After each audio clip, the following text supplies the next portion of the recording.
Un lieu totalement méconnu maintenant. Toute la semaine, François Clapeau et Margot Blanc-L'Oeil nous emmènent à la découverte des plus beaux moulins du Limousin. Ce soir, étape à Dompierre-les-Églises, au Moulin des Combes, un havre de paix en adéquation avec la nature.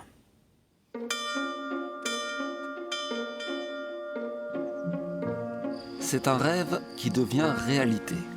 Depuis la Suisse où ils vivaient, Isabelle et Philippe voulaient s'installer au bord de l'eau. Le Moulin des Combes, ils l'avaient repéré sur Internet. En 2009, ils décident de l'acheter.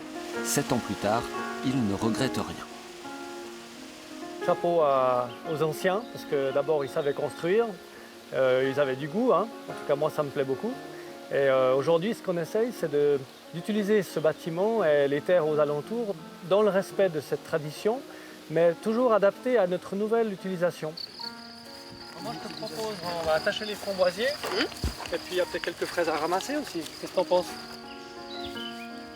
Une utilisation proche de la nature, à l'image de ce potager un peu particulier dédié à la permaculture. Une culture permanente où l'on ne retourne pas la terre, on recrée le sol d'une forêt.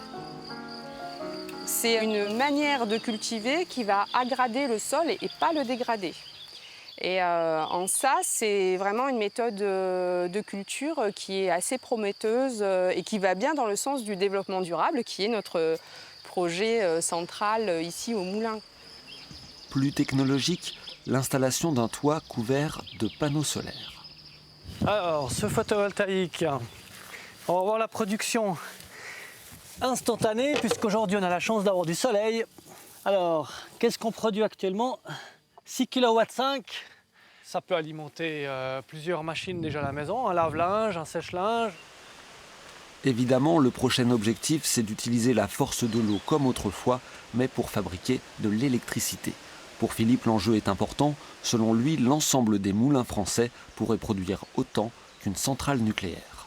Et le fait de consommer l'énergie près du lieu de production, le bilan global est bien meilleur. Je donne juste un petit exemple.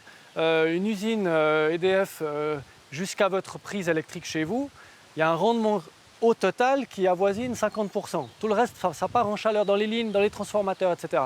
Là, sur un petit projet hydroélectrique, on pourrait alimenter environ une trentaine de familles sur l'année. Et surtout, le rendement global, c'est 85%. De l'énergie au service d'un grand gîte rural encore en travaux, avec aussi une future chambre dans un bateau qui a quitté le lac Léman pour le Limousin. Isabelle a également installé dans sa nouvelle demeure un cabinet de naturopathie, des soins toujours basés sur des méthodes naturelles. Et en plus, il paraît qu'une simple balade autour du moulin représente en soi un excellent traitement pour le bien-être intérieur.